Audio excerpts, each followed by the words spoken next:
السلام علیکم ورحمۃ اللہ وبرکاتہ۔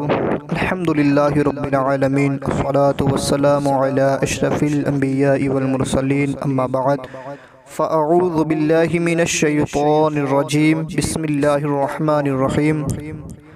قال اللہ تبارک و تعالی فی القرآن المجید والفرقان الحمید، الا ان اولیاء اللہ لا خوف علیہم ولا هم يحزنون، صدق اللہ مولانا العظیم وبلغنا رسولہ النبی الامین الکریم ونحن علی ذلک لمن الشاہدین والشاکرین والحمد للہ رب العالمین۔ ناظرین کرام، امید کرتا ہوں بفضلہ تعالی آپ خیر و عافیت سے ہوگے۔ آج پھر ہم آپ کے سامنے ایک بہترین معلومات لے کر کے حاضر ہوئے ہیں۔ ناظرین کرام، آپ تمام نے حضرت شاہ عالم رحمۃ اللہ علیہ کا اسم گرامی سنا ہوگا۔ آپ کا مزار شریف گجرات میں احمد آباد کی سرزمین پر واقع ہے۔ کثیر تعداد میں عاشقان اولیاء کرام آپ کے دربار میں حاضر ہوتے ہیں، اور یہ وہ دربار ہے کہ جہاں پر منگتوں کی سائلوں کی جھولیاں گوہر مراد سے بھر دی جاتی ہے۔ آج ہم حضرت شاہ عالم رحمۃ اللہ علیہ کی حیات طیبہ کا ایک تاریخی واقعہ آپ کے سامنے لے کر کے حاضر ہوئے ہیں۔ آئیے اسی تاریخی واقعے کو ہم تمامی حضرات سماعت کرتے ہیں۔ حضرت شاہ عالم رحمۃ اللہ علیہ کی خانقاہ میں فاتحہ خوانی کے لیے آنے والے زائرین نے دیکھا ہوگا کہ حضرت کی خانقاہ کی عظیم الشان جامع مسجد میں تخت آویزہ ہے، جن میں سرخ مخمل کے جل ملاتے ہوئے سفید تاروں سے کڑے ہوئے غلاف چڑھے ہوئے ہیں۔ ان دونوں تختوں کے ساتھ ایک بڑی تاریخ وابستہ ہے۔ یہ دونوں تخت بڑی برکت والے ہیں۔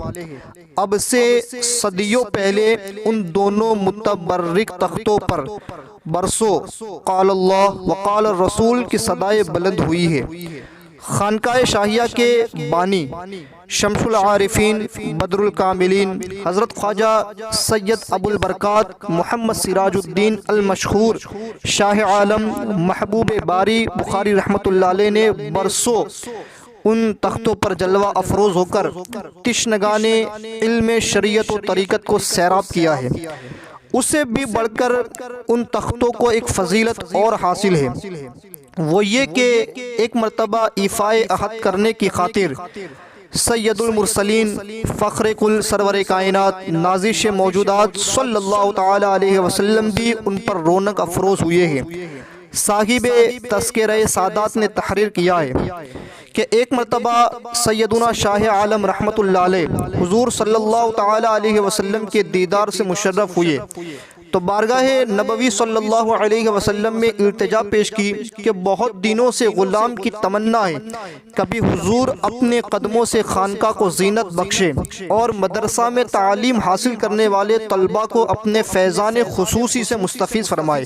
تو سرکار ابد قرار صلی اللہ تعالی علیہ وسلم نے وعدہ فرما لیا تھا کہ اس وقت نہیں، انشاءاللہ مستقبل قریب میں ہم تمہاری اس تمنا کو پوری کر کے تمہیں ضرور شاد و مسرور کریں گے۔ کچھ دنوں بعد اچانک حضرت شاہ عالم رحمۃ اللہ علیہ کی طبیعت ناساز ہو گئی اور آپ بستر علالت پر دراز ہو گئے۔ یہ علالت کا سلسلہ تقریباً ایک عشرہ رہا۔ ایک عشرہ بعد غسل صحت فرما کر آپ مسند ارشاد پر جلوہ افروز ہوئے۔ مدرسے کا وقت ہونے پر جب طلبہ درسگاہ میں آئے اور بخاری شریف کھول کر پڑھنے کے لیے بیٹھے تو حضرت شاہ عالم رحمۃ اللہ علیہ نے ٹوکا، سبق کیوں نہیں نکالتے؟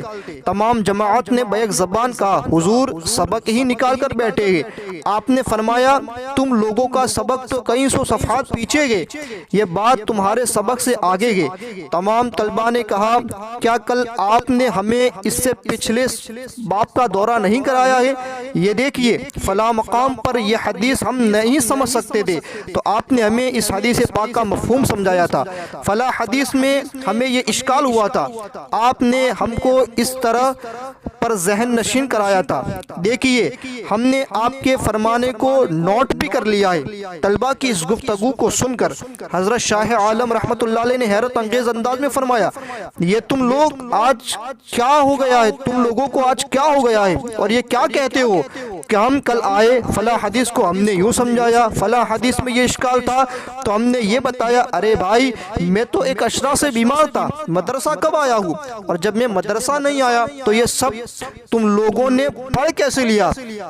تمام طلبہ نے بڑی خود اعتمادی سے عرض کیا، نہیں حضرت یہ آپ کیا فرما رہے، ہم سب لوگوں نے ایک اشرا کامل انہی کتابوں میں اسی تخت کے نیچے بیٹھ کر آپ سے ہی پڑھا ہے۔ تمام طلبہ کی طرف حضرت شاہ عالم رحمت اللہ علیہ نے ایک نظر ڈالی، ہر ایک کی آنکھوں میں صداقت و خود اعتمادی کی کرنیں جھلک رہی تھی۔ دل میں سوچا یہ پوری جماعت خواہ مخواہ غلط بیانی نہیں کر سکتی، اس میں ضرور بھی ضرور کوئی بات ہے۔ یہی سوچتے ہوئے گردن جھکا کر مراقب ہو گئے۔ چند لمحات کے بعد دنیا و ما فیہا سے بالکل بے نیاز ہو گئے، خاموش ہو رہے۔ طلبہ سراپا حیرت بنے ہوئے گے، آخر آج بات ہے تو کیا ہے؟ طلبہ کی نگاہیں حضرت شاہ عالم رحمت اللہ علیہ کی چہرے زیبا پر جمی ہوئی تھی۔ طلبہ نے دیکھا بیک وقت آپ کے چہرے کی چہرے کی رنگت متغیر ہوئی، پیشانی پر پسینہ چمکنے لگا، نیز آپ کی گردن کو مراقبے سے اٹھایا اور تخت کے نیچے اتر آئے اور عجیب وارفتگی کے عالم میں تختہ کو بوسہ دیا۔ آنکھوں کے پیمانے چھلکنے لگے، کافی دیر تک اپنے جذبات پر قابو نہ پا سکے، دست بستہ مؤدبانہ انداز میں تخت کے روبرو استادہ رہے۔ جب کچھ جذبات پر قابو پایا تو اشکبار آنکھیں کھولی اور ارشاد فرمایا، فدا کا امی و ابی یا رسول اللہ صلی اللہ علیہ وسلم، آپ نے وعدہ وفا فرما دیا، لیکن افسوس صد افسوس یہ آپ کا پروردہ، آپ کا نام لیوا غلام آپ کے دیدار کی نعمت عظمیٰ سے محروم رہا۔ طلبہ نے سب کچھ اپنے کانوں سے آپ کی زبان مبارک سے نکلے ہوئے الفاظ سن لیے تھے، بات کی گہرائی و گہرائی کو نہیں سمجھ سکے تھے۔ ساری جماعت آپ کی بے قراری، آپ کی اضطرابی، آپ کی اشکباری کو دیکھ کر خود بھی مضطرب ہو کر آپ کے قدموں پر گر پڑی، کریا وزاری کرتے ہوئے دست بستہ آپ سے عرض کرنے لگی، یا سیدی یا مخدومی یا سندی یا استاذ یا مرشدی، آپ کی آہوزاری آپ کی اس بے قراری سے ہم لوگوں کے کلیجے منہ کو آ گئے گے۔ آخر کیا راز ہے، یہ اشک باری کیوں ہے، کس بات کی پردہ داری ہے، بولیے نا، آخر آپ خاموش کیوں گئے؟ جب آپ مدرسہ تشریف نہیں لائے، آپ علیل تھے، تو آخر وہ ہمیں درس دینے والی ذات کون تھی؟ طلبہ نے عالم اضطراب میں ایک سانس میں 20 سوالات کر ڈالے۔ آپ نے قدموں پر مچلتے طلبہ کو شفقت سے ڈارس دی، ایک ایک کو اٹھا کر فردن سینے سے لگایا اور ہر ایک کی آنکھوں اور پیشانی کو کے بوسے لیے، نیز اشک باری فرماتے ہوئے گویا ہوئے، بڑی مبارک ہے یہ خوش نصیب آنکھیں جنہیں میرے جد محترم ہادی اعظم فخر آدم و بنی آدم حضور احمد مجتبی محمد مصطفیٰ صلی اللہ علیہ وسلم کا دیدار نصیب ہوا۔ اے طلبہ، تم لوگ اپنی خوش بختی پر جتنا بھی ناز کرو کم ہے، اس لیے کہ تمہیں مدینے کے تاجدار، مکہ کے شہر یار، اللہ کے آخری نبی جناب محمد رسول اللہ صلی اللہ علیہ وسلم نے اپنے دیدار و در سے مشرف و سرفراز فرمایا ہے۔ ایک صاحب کی زبان سے نکلا، سبحان اللہ، کیا وہ سرور کونین تاجدار دارین صلی اللہ علیہ وسلم تھے جن سے ہم لوگوں کو درس نصیب ہوا؟ واقعی ہم لوگ کتنے بڑے مقدر کے سکندر ہیں، مرحبا آفری صد آفری ہماری قسمت پر۔ دوسرا طالب علم بولا، کتنی مشابہت ہے سیدی و استاذی کو، دونوں جہاں کے آقا و مولا صلی اللہ علیہ وسلم کے ذات، وہی نقشہ، وہی چہرے کی تابانی، وہی انداز تکلم، وہی نشست و برخاست کا طریقہ، کسی بات میں بھی تو فرق نہیں، اور ہو بھی کیوں، آخر ہے تو انہی کی آل پاک۔ ابھی تک بزرگوں سے سنا تھا کہ سیدی استاذی ہم شبی رسول صلی اللہ علیہ وسلم اب عینی مشاہدہ ہو گیا۔ سبحان اللہ سبحان اللہ۔ یہ تھا ایک تاریخی واقعہ۔